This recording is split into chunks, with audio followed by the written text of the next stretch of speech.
Dengan Riza di sini ketemu lagi di kuliah kita Manajemen Lembaga Keuangan kuliah ke-6 mengenai bank syariah atau bank bagi hasil. Sebelum kita mulai videonya ada baiknya untuk diklik tombol subscribe-nya dan diklik loncengnya agar selalu mendapatkan notifikasi dari kuliah-kuliah kita selanjutnya. Sejarah perbankan syariah. Praktek perbankan di zaman Rasulullah SAW dan sahabat radhiyallahu anhu. Di dalam sejarah perekonomian umat Islam, kegiatan muamalah seperti menerima titipan harta, meminjamkan uang untuk keperluan konsumsi dan untuk keperluan bisnis, serta melakukan pengiriman uang yang dilakukan dengan akad-akad yang sesuai dengan syariah telah lazim dilakukan umat Islam sejak zaman Rasulullah. Rasulullah yang dikenal dengan julukan Al-Amin dipercaya oleh masyarakat Mekah untuk menerima simpanan harta dan lain sebagainya.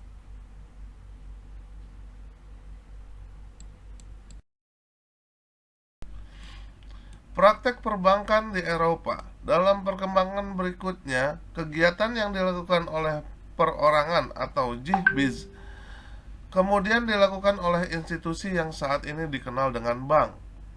Ketika bangsa Eropa mulai menjalankan praktek perbankan, persoalan mulai muncul karena transaksi yang dilakukan mulai menggunakan instrumen berupa bunga yang dalam pandangan fikih adalah riba dan oleh karena itu hukumnya haram. Ketika mulai bangkit dari keterbelakangan Renaissance, bangsa Eropa melakukan penjelajahan ke seluruh dunia, sehingga aktivitas perekonomian dunia didominasi oleh bangsa Eropa. Pada saat itu, institusi-institusi perekonomian umat Islam runtuh dan digantikan oleh institusi ekonomi bangsa Eropa. Keadaan ini berlangsung sampai zaman modern saat ini. Oleh karena itu, institusi perbankan yang ada sekarang di mayoritas negara muslim merupakan warisan dari bangsa Eropa yang notabene-nya berbasis bunga. Perbankan syariah modern. Konsep teoritis mengenai bank Islam muncul pertama kali pada tahun 1940-an dengan gagasan mengenai perbankan yang berdasarkan bagi hasil. Usaha modern pertama untuk mendirikan bank tanpa bunga dimulai di Pakistan yang mengelola dana haji pada pertengahan tahun 1940-an, tetapi usaha ini tidak sukses. Perkembangan berikutnya, usaha pendirian bank syariah yang paling sukses dan inovatif di masa modern ini dilakukan di Mesir pada tahun 1963 dengan berdirinya Mid Grams Local Saving Bank. Bank ini diterima dengan baik oleh kalangan petani dan masyarakat pedesaan. Kesuksesan Midgram ini memberikan inspirasi bagi umat muslim di seluruh penjuru dunia, sehingga timbullah kesadaran bahwa prinsip-prinsip Islam ternyata masih dapat diaplikasikan dalam bisnis modern. Ketika OKI akhirnya terbentuk, serangkaian konferensi internasional mulai dilangsungkan, di mana salah satu agenda ekonomi adalah pendirian Bank Islam. Bank Islam swasta pertama adalah Dubai Islamic Bank tahun 1975. Didirikan oleh sekelompok usahawan muslim dari berbagai negara. Pada tahun 1977 berdiri dua bank Islam, yaitu Faisal Islamic Bank di Mesir dan Sudan. Dan pada tahun itu pula pemerintah Kuwait mendirikan Kuwait Finance House. Kini perbankan syariah telah mengalami perkembangan yang cukup pesat dan menyebar ke seluruh negara, bahkan ke negara-negara barat seperti Denmark, Inggris, Australia, yang berlomba-lomba menjadi pusat keuangan Islam dunia atau Islamic Financial Hub untuk membuka bank Islam dan Islamic Widow agar dapat memberikan jasa-jasa perbankan yang sesuai dengan prinsip-prinsip syariat Islam. Perbankan syariah di Indonesia. Deregulasi perbankan dimulai tahun 1983. Pemerintah Indonesia pernah berencana menetapkan atau menerapkan sistem bagi hasil dalam perkreditan yang merupakan konsep dari perbankan syariah. Pada tahun 1988, pemerintah mengeluarkan Faktor 88 yang membuka kesempatan berdirinya beberapa usaha-usaha perbankan yang bersifat syariah di daerah yang berasaskan syariah mulai bermunculan. Inisiatif pendirian Bank Islam Indonesia dimulai pada tahun 1980. Sebagai uji coba, gagasan perbankan Islam dipraktekkan dalam skala yang relatif terbatas, di antaranya di Bandung, Bait At-Tawim Salman ITB, dan di Jakarta, yaitu Koperasi Ridho Gusti. Pada tahun 1990, sebagai hasil kerja tim perbankan MUI tersebut adalah berdirinya bank syariah pertama di Indonesia, yaitu PT Bank Muamalat Indonesia atau BMI, yang sesuai akte pendiriannya berdiri pada tanggal 1 November 91. Sejak tanggal 1 Mei 92, BMI resmi beroperasi dengan modal awal sebesar 106 miliar rupiah. Prinsip-prinsip dasar syariah. Bank syariah adalah bank yang beroperasi sesuai dengan prinsip-prinsip syariah. Ada 3 polar pokok dalam ajaran Islam, yaitu yang pertama akidah, yaitu komponen ajaran Islam yang mengatur tentang keyakinan atas keberadaan dan kekuasaan Allah. Yang kedua adalah prinsip syariah, yaitu komponen ajaran Islam yang mengatur tentang kehidupan seseorang muslim, baik dalam bidang ibadah maupun di dalam bidang muamalah, yang merupakan aktualisasi dari akidah yang menjadi keyakinan. Kemudian prinsip yang ketiga adalah akhlak, yaitu landasan perilaku dan kepribadian yang akan mencirikan dirinya sebagai seorang muslim yang taat berdasarkan syariah dan akidah, yang menjadi pedoman hidupnya sehingga disebut memiliki akhlakul karimah.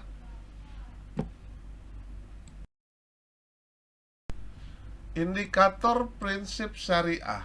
Yang pertama adalah keadilan, yaitu berbagi keuntungan atas dasar penjualan real sesuai kontribusi dan risiko masing-masing pihak. Yang kedua adalah kemitraan, yang berarti posisi nasabah, investor atau penyimpan dana dan pengguna dana serta lembaga keuangan itu sendiri sejajar sebagai mitra usaha yang saling bersinergi untuk memperoleh keuntungan. Yang ketiga adalah transparansi, yaitu lembaga keuangan syariah akan memberikan laporan keuangan secara terbuka dan berkesinambungan agar nasabah investor dapat mengetahui kondisi dananya. Yang keempat adalah universal, yaitu artinya tidak membedakan suku, agama, ras, dan golongan dalam masyarakat sesuai dengan prinsip Islam sebagai rahmatan lil alamin atau rahmat bagi seluruh masyarakat di dunia.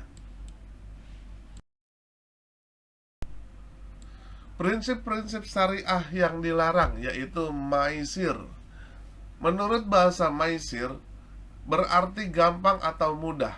Menurut istilah, maisir berarti memperoleh keuntungan tanpa harus bekerja keras. Maisir sering dikenal dengan perjudian, karena dalam praktik perjudian seseorang dapat memperoleh keuntungan dengan cara yang mudah. Yang kedua adalah goror. Menurut bahasa, goror berarti pertaruhan. Menurut istilah, goror berarti sesuatu yang mengandung ketidakjelasan, yaitu pertaruhan atau perjudian.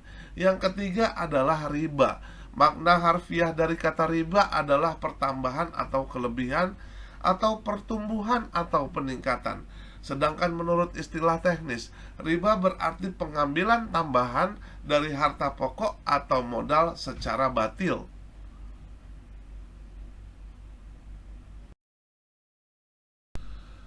Jenis-jenis riba. Menurut para ulama fikih, riba dibagi 4, yaitu yang pertama riba fadl, yaitu tukar menukar dua barang yang sama jenisnya dengan tidak sama timbangannya atau takarannya yang disyaratkan oleh yang menukarkan. Yang kedua ada riba qard, yaitu meminjamkan sesuatu dengan syarat ada keuntungan atau tambahan bagi yang meminjami atau mempiutanginya. Yang ketiga ada riba yad, yaitu berpisah dari tempat sebelum timbangan diterima. Maksudnya, orang yang membeli suatu barang kemudian sebelumnya ia menerima barang tersebut dari si penjual, pembeli menjual kembali barang tersebut kepada orang lain. Jual beli seperti itu tidak boleh sebab jual beli masih dalam ikatan dengan pihak pertama.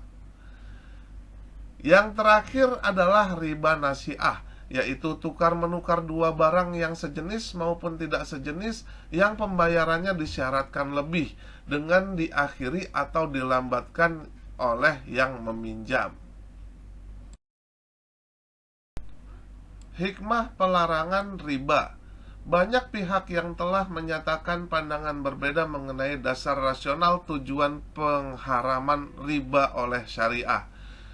Secara keseluruhan, keadilan sosioekonomi dan distribusi keseimbangan antar generasi, instabilitas perekonomian, dan kehancuran ekologis dianggap sebagai dasar pengharaman riba. Mengingat semua prinsip yang relevan dalam hukum Islam, alasan satu-satunya yang meyakinkan adalah tentang keadilan distribusi. Karena pengharaman riba dimaksudkan untuk mencegah akumulasi kekayaan pada segelintir orang, yaitu harta itu jangan hanya beredar di antara orang-orang yang kaya.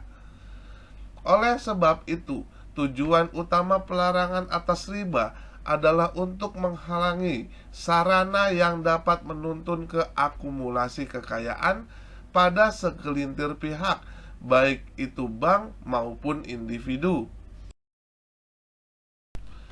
Penghimpunan dana. Penghimpunan dana di bank syariah dapat berbentuk giro, tabungan, dan deposito. Prinsip operasional syariah yang diterapkan dalam penghimpunan dana masyarakat adalah prinsip wadiah dan prinsip mudharabah. Prinsip wadiah yang diterapkan adalah wadiah yad damanah yang diterapkan pada bentuk rekening giro. Wadiah damanah berbeda dengan wadiah amanah. Dalam wadiah amanah, pada prinsipnya harta titipan tidak boleh dimanfaatkan oleh yang dititipi. Sementara itu dalam hal wadiah yad damanah, pihak yang dititipi atau bank bertanggung jawab atas keutuhan harta titipan sehingga ia boleh memanfaatkan harta titipan tersebut. Ketentuan umum dari produk wadiah yad damanah yaitu sebagai berikut. Keuntungan atau kerugian dari penyaluran dana menjadi hak milik atau ditanggung bank. Sedangkan pemilik dana tidak dijanjikan imbalan dan tidak mengandung atau menanggung kerugian. Bank dimungkinkan memberikan bonus kepada pemilik dana sebagai suatu insentif untuk menarik dana masyarakat, tapi tidak boleh diperjanjikan di muka atau di awal. Bank harus membuat akad pembukaan rekening yang isinya mencakup izin penyaluran dana yang disimpan di dalam atau dan persyaratan lain yang disepakati selama tidak bertentangan dengan prinsip syariah. Khusus bagi pemilik rekening giro, bank dapat memberikan buku cek, bilet giro, dan debit card. Terhadap pembukaan rekening ini, bank dapat menggunakan penggantinya atau biaya administrasi untuk sekedar menutupi biaya yang benar-benar terjadi. Ketentuan lain yang berkaitan dengan rekening giro dan tabungan tetap berlaku selama tidak bertentangan dengan prinsip syariah. Prinsip mudharabah. Dalam mengaplikasikan prinsip mudharabah, menyimpan atau penyimpanan atau deposan bertindak sebagai sahibul mal atau pemilik modal dan bank sebagai mudharabin atau pengelola. Dana tersebut digunakan bank untuk melakukan murabahah atau ijarah seperti yang telah dijelaskan terdahulu. Dapat pula dana tersebut digunakan untuk melakukan mudharabah kedua. Hasil usaha ini akan dibagi hasilkan berdasarkan nisbah yang disepakati. Dalam hal ini bank menggunakan untuk melakukan mudharabah kedua, maka bank bertanggung jawab penuh atas kerugian yang terjadi. Rukun mudharabah terpenuhi semua, yaitu apabila ada mudharib, ada pemilik dana, ada usaha yang dibagi hasilkan, ada nisbah, dan ada ijab qabul. Prinsip mudharabah ini diaplikasikan pada produk tabungan berjangka dari deposito berjangka. Berdasarkan kewenangan yang diberikan oleh pihak penyimpan dana, prinsip mudharabah terbagi dua, yaitu mudharabah mutlaqah dan mudharabah muqayyadah. Berikut ini adalah skema pengaturan dan penyimpanan dana dari prinsip mudharabah sebagai berikut. Ada investor dan ada bank. Ada investasi atau mudharabah, ada bagi hasil, dan sebagainya. Dalam mudharabah mutlaqah, tidak ada pembatasan bagi bank dalam menggunakan dana yang dihimpun. Nasabah tidak memberikan persyaratan apapun kepada bank ke bisnis apa dana yang disimpannya itu hendak disalurkan, atau menetapkan penggunaan akad-akad tertentu, ataupun mensyaratkan dananya diperuntukkan bagi nasabah tertentu. Jadi bank memiliki kebebasan penuh untuk menyalurkan dana uraya ini ke bisnis manapun yang diperkirakan menguntungkan. Dari penerapan mudharabah mutlaqah ini dikembangkan produk tabungan dan deposito, sehingga terdapat dua jenis penghimpunan dana, yaitu tabungan mudharabah dan deposito mudharabah. Mudharabah muqayyah on balance sheets. Jenis mudharabah ini merupakan simpanan khusus atau restricted investment, di mana pemilik dana dapat menetapkan syarat-syarat tertentu yang harus dipenuhi oleh pihak bank. Misalnya diisyaratkan digunakan untuk bisnis tertentu, atau diisyaratkan digunakan dengan akad tertentu, atau diisyaratkan dengan atau digunakan untuk nasabah tertentu. Berikut ini adalah gambaran skema pembiayaan mudharabah muqayyah off balance sheets. Ada investor, ada mitra kerja yang ditentukan oleh nasabah, ada pihak bank, dan di sini ada bagi hasil dan ada dana mudharabahnya. Penyaluran dana. Dalam menyalurkan dananya, nasabah secara garis besar produk pembiayaan syariah terbagi ke dalam 4 kategori yang dibedakan berdasarkan tujuan penggunaannya, yaitu pembiayaan dengan prinsip jual beli, pembiayaan dengan prinsip sewa, pembiayaan dengan prinsip bagi hasil, dan pembiayaan dengan akad pelengkap. Prinsip jual beli atau bai. Prinsip jual beli dilaksanakan sehubungan dengan adanya perpindahan kepemilikan barang atau benda atau transfer of property. Tingkat keuntungan bank ditentukan di depan menjadi bagian harga atas barang yang dijual. Transaksi jual beli dibedakan berdasarkan bentuk pembayaran dan waktu penyerahan barangnya, yaitu pembiayaan murabahah adalah transaksi jual beli di mana bank menyebut jumlah keuntungan. Bank bertindak sebagai penjual sementara nasabah sebagai pembeli. Harga jual adalah harga beli bank dari pemasok ditambah dengan keuntungan atau margin.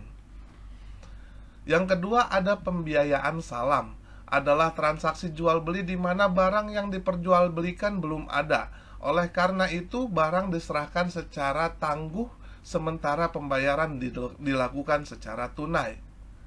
Yang ketiga pembiayaan istisna. Menyerupai salam, tetapi dalam istisna pembayaran dapat dilakukan oleh bank dalam beberapa kali atau termin pembayaran. Skim istisna ada dalam bank syariah umumnya diaplikasikan pada pembiayaan manufaktur dan konstruksi.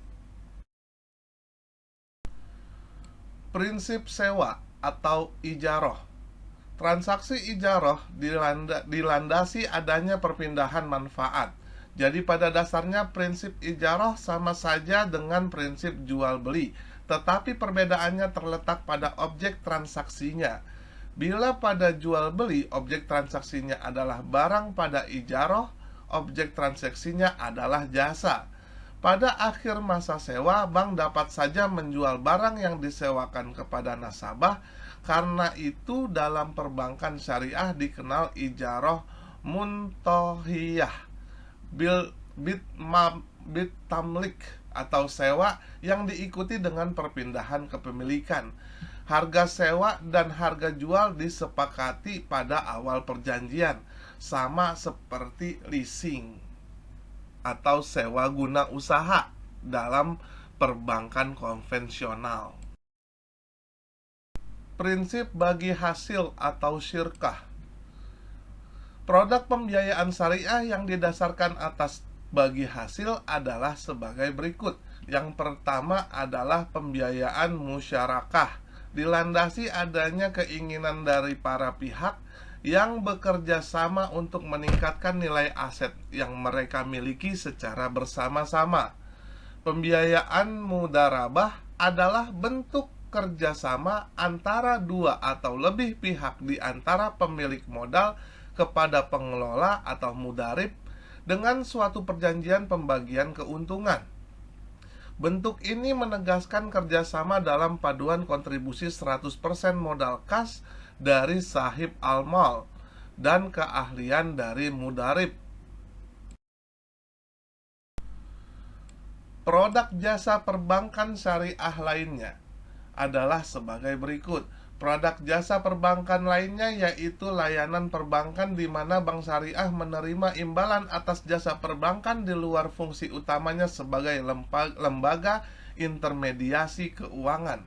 Yang pertama ada wakalah atau perwakilan, berarti penyerahan atau pendelegasian atau pemberian mandat. Yaitu bank diberikan mandat oleh nasabah untuk melakukan atau melaksanakan suatu perkara sesuai dengan amanah atau permintaan nasabah. Yang kedua ada kafalah, merupakan jaminan yang diberikan oleh penanggung kepada pihak ketiga untuk memenuhi jawaban pihak kedua atau yang ditanggung. Yang ketiga ada sarf. Sarf adalah layanan jasa perbankan jual beli valuta asing sejalan dengan prinsip sarf. Yang keempat ada qard, adalah pemberian harta kepada orang lain yang dapat ditagih atau diminta kembali. Yang kelima ada ran, adalah menahan salah satu harta milik si peminjam sebagai jaminan atas pinjaman yang diterimanya. Secara sederhana, ran adalah jaminan hutang atau gadai. Yang keenam ada hiwalah, adalah transaksi mengalihkan utang piutang. Dalam praktek perbankan syariah, fasilitas hiwalah lazimnya untuk membantu supplier mendapatkan modal tunai agar dapat melanjutkan produksinya. Bank mendapat ganti biaya atas jasa pemindahan utang. Yang ketujuh ada ijaroh. Selain menjadi landasan syariah, produk pembiayaan yaitu sewa cicil juga menjadi prinsip dasar pada jasa perbankan lainnya, antara lain layanan penyewaan kotak simpanan atau safe deposit box atau SDB. Selanjutnya ada al-wadiyah. Selain menjadi landasan syariah produk tabungan termasuk giro, juga menjadi prinsip dasar layanan jasa tata laksana administrasi dokumen atau kustodian. Bank mendapatkan imbalan atas jasa tersebut.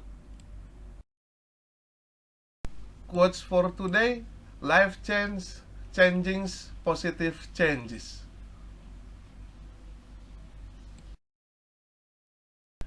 Sekian kuliah kita pada hari ini, semoga bermanfaat buat kita semua.